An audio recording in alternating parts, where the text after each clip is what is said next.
Mas as coisas estão chegando em TV, a coisa acontece, porque é muito mais pesado, que mexe com muito mais gente, né? E o Gerson Souto, que está aqui, vai falar um pouquinho, porque o pessoal TV 5G. Levanta o braço aí, quem já ouviu falar de 5G. Levanta o braço, por favor. Agora, quem sabe o que é 5G? Aí, viu?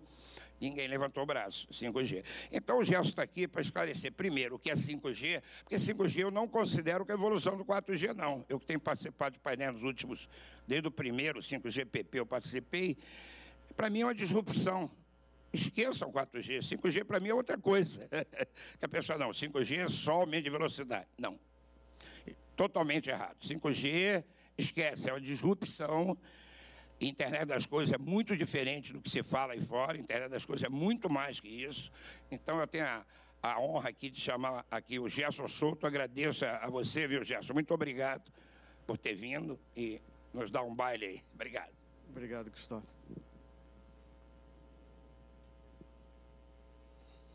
Vamos ver se podemos colocar a apresentação, por favor. Enquanto está colocando, bom dia a todos. Gostaria de agradecer a Liliana, ao Cristóvão pelo convite de estar aqui com vocês, hoje no SET Sudeste, para falar um pouquinho do projeto 5G Brasil, né, e como é que também a indústria satélite dentro do projeto 5G Brasil está trabalhando para a integração da infraestrutura satélite no ecossistema do 5G. Então, como o Cristóvão me pediu para a gente falar um pouquinho da visão do 5G a nível mundial e, em particular, a nível Brasil, e depois a gente vai falar um pouquinho mais dos projetos que o Sindichat, né, à frente da indústria satélite, está trabalhando com o Inatel nessa integração da infraestrutura satélite no ecossistema 5G. Para quem não está familiar, o projeto 5G, subir aqui um pouco mais o microfone. Para quem não está familiar, o projeto 5G Brasil, ele tem uma estrutura semelhante àquela do 5G PPP na Europa, ou seja, é um tipo de parceria público-privado, onde o MCTIC ele faz o papel de dar diretrizes de governo, né, vindo do setor público, e as várias indústrias envolvidas no desenvolvimento do 5G e implementação do 5G, incluindo a indústria de satélite, através do Sindichat, ela desenvolve os trabalhos. A liderança desse projeto 5G é da Telebrasil, né? Então, nós temos as várias teles envolvidas, nós temos fabricantes de equipamento, e associações e universidades envolvidas no projeto 5G Brasil. O projeto 5G Brasil, ele, entre os cenários prioritários de implementação do 5G mundialmente, tá? Obviamente, ele adota os 3 cenários principais desenvolvidos para a implementação do 5G. E os 3 são o broadband móvel extremo, né? Aí é o que o Cristóvão falou ainda há pouco, por exemplo. Nós não estamos falando... esse é um caso específico em que nós estamos olhando um aumento de velocidade de 10 a 100 vezes o que a gente tem no 4G. Mas, como o Cristóvão falou, o 5G não é apenas um aumento de velocidade. O 5G tem outras características, e dessas outras características eu vou falar desses outros 2 cenários prioritários. Existem vários cenários nesse gráfico, depois quando vocês olharem o slide com mais cuidado, tem vários cenários conhecidos de várias pessoas que são desenvolvidos a partir desses 3 cenários prioritários. O segundo cenário prioritário que a gente tem é o do IoT, né, Internet das Coisas Massivo. O que é o Internet das Coisas Massivo? Você pergunta, bom, já temos IoT hoje. Claro, como nós temos já o 4G, só que o broadband móvel extremo vai levar as velocidades a 10 e 100 vezes maior. O IoT massivo ele vai aumentar a escala de implementação do IoT. Tá? Hoje nós temos várias aplicações de IoT usando a tecnologia LoRa, a tecnologia Sigfox e em breve NB-IoT. A ideia é você multiplicar de 10 a 100 vezes a escala das redes de IoT. E o terceiro cenário é o terceiro cenário envolvendo a parte de missões críticas de alta confiabilidade e baixa latência. Isso aí é muito importante no desenvolvimento do 5G, porque é uma deficiência que a gente tem em várias redes hoje, trabalhar com alta confiabilidade, missão crítica e baixa latência. Dentro desse tripé de cenários, a gente vê, por exemplo, a parte de Smart Cities, tá? É um cenário desenvolvido a partir desses três. A gente vê o cenário do carro conectado, é outro cenário desenvolvido a partir desses três. Então, com esse pilar, esses três pilares de cenários, o Brasil, trabalhando no sentido de olhar quais são os serviços essenciais para o país, ele está pleiteando junto ao Fórum Mundial de 5G, que também seja incluído como cenário prioritário o atendimento a regiões remotas. Quando a gente fala em atendimento a regiões remotas, nós não estamos falando só de trazer uma banda larga ou uma banda larguíssima nas áreas rurais. Nós estamos falando também de outras aplicações, por exemplo, como o agronegócio. O agronegócio hoje é um grande contribuinte do PIB no Brasil e ele entra nesse cenário prioritário para o Brasil de atendimento a regiões remotas. Por que o Brasil está liderando e querendo que esse cenário vire prioritário? Porque o Brasil é um país de dimensões continentais. Se não for liderado por um país de dimensões continentais, esse cenário não passa a ser prioritário. Se não for prioritário, você vai ter menos de desenvolvimento de equipamento, menos desenvolvimento da tecnologia, mais voltada para o atendimento a regiões remotas. O Brasil já teve o apoio da Rússia e da China para que esse cenário vire prioritário a nível mundial, e a gente continua trabalhando junto com o projeto 5G Brasil para que isso se torne uma realidade. De qualquer jeito, no Brasil nós estamos trabalhando também com este cenário. Então, vamos passar para o que a indústria de infraestrutura de satélite está fazendo para se integrar nesse ecossistema 5G. A gente está trabalhando com o Inatel, que é um instituto de pesquisa que está bastante envolvido com os projetos 5G. Ano passado, ele ganhou o prêmio número 1 internacional de inovação em tecnologia 5G, com o transceptor MIMO GFDM flexível. Então, esse projeto ele já era voltado para regiões remotas, então ele obviamente se tornou um parceiro natural para o Sindichat e a indústria do satélite se associar e desenvolver outros projetos que a gente vai falar para vocês. Obviamente que o 5G tem outros paradigmas interessantes, como o Cristóvão aqui falou, não é apenas uma passagem de velocidade 2G, 3G, 4G, cada vez foi aumentando a velocidade, o 5G aumenta mais a velocidade. Claro que esse é uma das características, mas um outro aspecto importante é o que a gente vê no desenvolvimento de topologia de rede. Hoje, as redes móveis são muito voltadas para o processamento no core da rede, ou seja, bem centralizado, apesar de já termos muitas coisas operando nas nuvens, como a Liliana falou mais cedo, o processamento é todo feito no core da rede.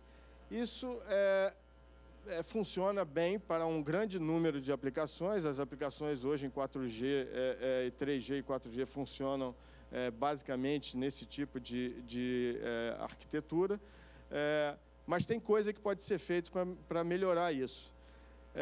naqueles 3 cenários que eu falei anteriormente, que são prioritários mundialmente, o cenário de IoT massivo, ele funciona bem nesse tipo de topologia de rede.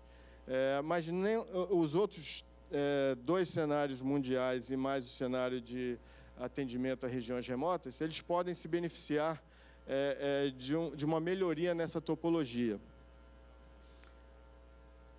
Essa melhoria viria através da gente usar cada vez mais tecnologias de SDN, né, Software Defined Networks, NFV, e então, particularmente no caso do 5G, a gente usar também as tecnologias de Network Slicing, ou seja, fatiamento dos recursos da rede.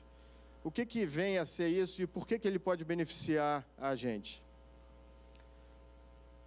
Se a gente olhar no caso específico do cenário do broadband móvel extremo, só da gente mover funções do core para os pontos de acesso da rede, já existe um aumento de performance desse cenário, no que se diz respeito a um aumento de velocidade. Ou seja, se a gente mover algumas funções mais para perto da borda, cada vez mais para perto da borda, você vai melhorar a performance, tendo em vista que nós estamos olhando umas melhorias de 10 a 100 vezes os parâmetros que a gente está acostumado hoje. Mas existem outras coisas que podem ser interessantes. Por exemplo, se o backhaul aqui é feito via satélite, talvez seja interessante a gente mover mais funções do core para a estação de base. E assim melhorar ainda mais, não só o atendimento via satélite, mas o atendimento, por exemplo, a regiões remotas. A gente vê isso muito bem no caso do cenário de missões críticas, de alta confiabilidade e de baixa latência, onde as tecnologias de Network Slicing vão mover muito mais funções para a borda da rede, justamente para a gente poder lidar com os parâmetros que são muito exigentes desse cenário, onde a confiabilidade é importante e a baixa latência é importante. E, obviamente, como eu falei antes, uma vez movendo recursos mais para a borda da rede, fica muito mais eficiente vários outros cenários que estão sendo avaliados. Então, com esse pano de fundo, a indústria satélite, através do Sindichat, assinou um convênio com a Inatel, com 2 projetos.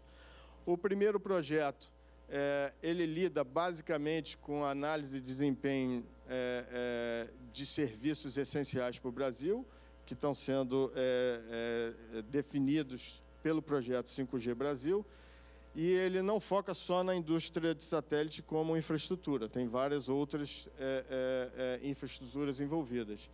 E o foco desse projeto é a avaliação das tecnologias envolvidas na camada física e na camada MAC. Já o nosso segundo projeto, só voltando aqui um ponto importante, esse projeto que a gente tem, o primeiro projeto com o Inatel, ele é um projeto da Comissão de Pesquisa e Casos de Uso do projeto 5G Brasil. Tá? No segundo projeto, que a gente está com o Inatel, esse é um projeto da Comissão de Pré-Padrões do projeto 5G Brasil, e ele é um projeto totalmente voltado para a integração da infraestrutura satélite no ecossistema do 5G. Nós estamos olhando arquiteturas híbridas, terrestre satélite, nós estamos olhando as camadas de rede e as camadas mais altas, e, claro, de interesse desse grupo de participantes da SET Sudeste, a parte de distribuição de conteúdo em 5G. Isso vai ser avaliado nesse projeto, segundo projeto com o Inatel.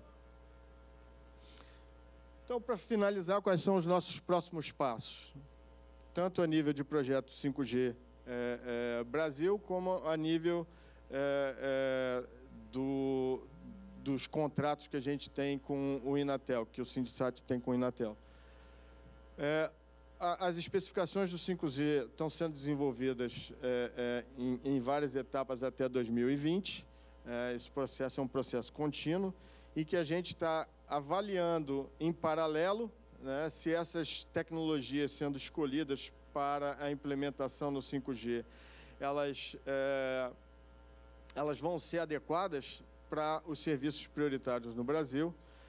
Se a gente sentir que precisa propor modificações, é justamente com os resultados desses projetos que a gente assinou com o Inatel que a gente vai usar os resultados para dizer, olha, nós precisamos fazer modificações nas especificações ou ajustar as especificações,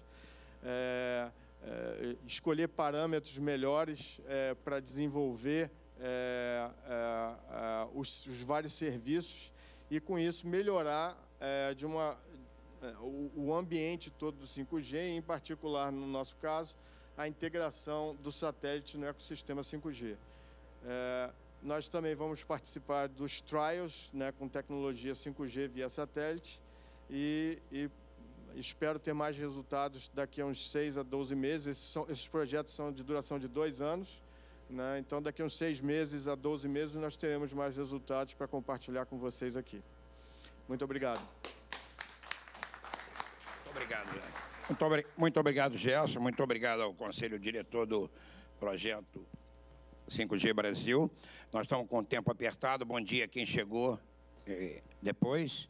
Eu vou chamar aqui rápido, agradeço ao convite rápido que eu fiz, agradeço a receptividade. Vou chamar o presidente da SSPI, a Sociedade Internacional de Profissionais de Satélite. Eu tenho a honra de ter sido um dos fundadores da sociedade em 86 aqui no Brasil. Chamar aqui Mauro Weisberg, que além de tudo é o CEO da Telesat. Muito obrigado, Mauro. A salva de palmas para o Mauro, por favor. Muito obrigado. Obrigado, parceiro. Obrigado você, Cristóvão, pelo convite. Obrigado, Liliana. Como o Cristóvão falou, eu sou responsável pelas operações da Telesat no Brasil, tá? E, ao mesmo tempo, eu dirijo as atividades da SSPI, que é a Space and Satellite Professionals International, junto com o Guilherme, aí, que estou vendo sentado ali atrás. Só para explicar um pouquinho rapidamente, a SSPI é uma associação de profissionais sem fins lucrativos, diferentemente do Sindichat, da Abrasat, até que fez aqui o convênio que o Gerson estava comentando.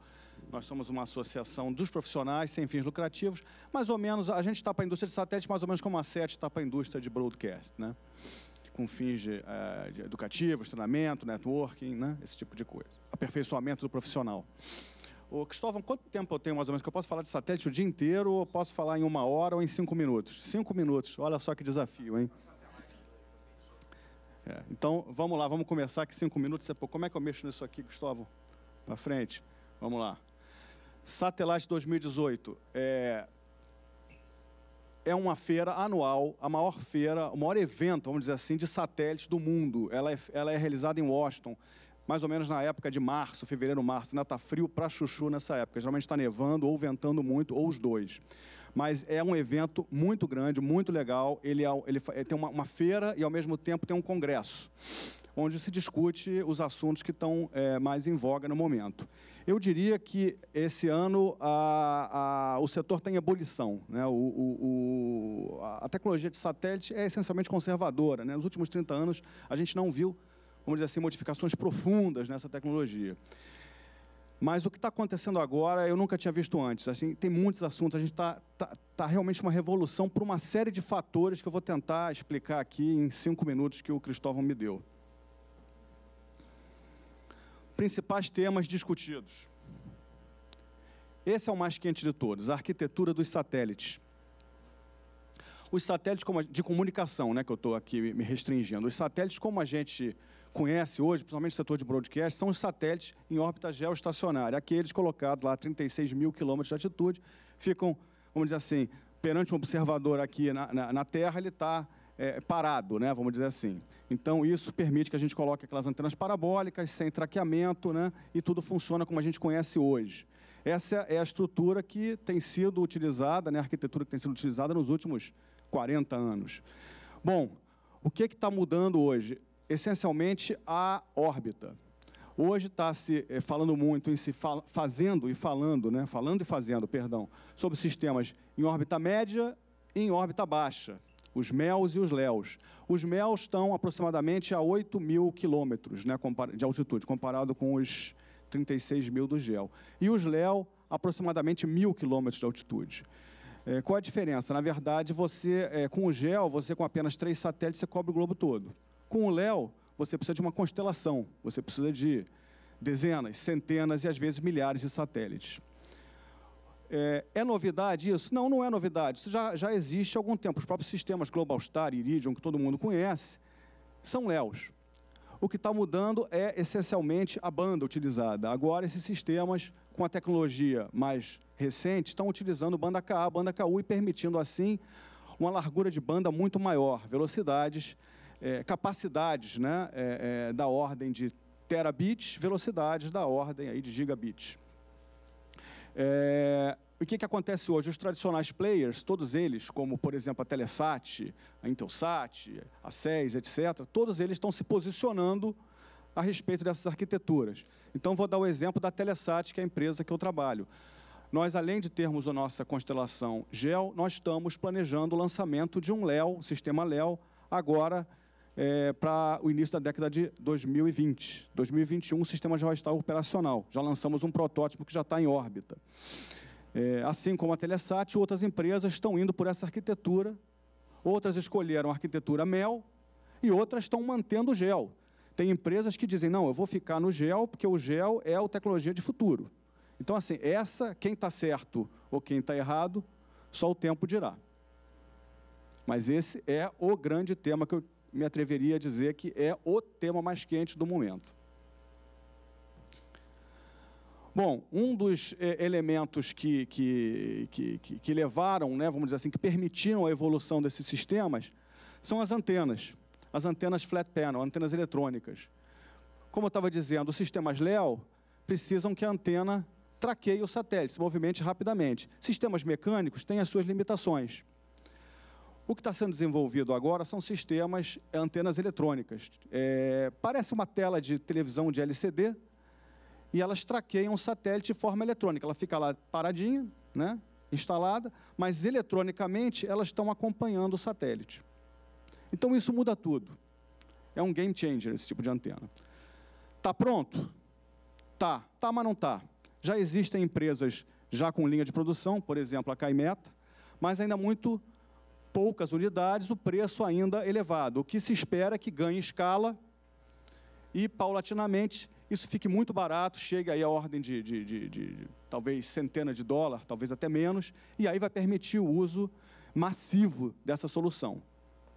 E aí, realmente, você bota a antena, não interessa mais que satélite está usando, ela sozinha, ela se encontra o satélite, traqueia o satélite, e você não tem nenhum problema mecânico.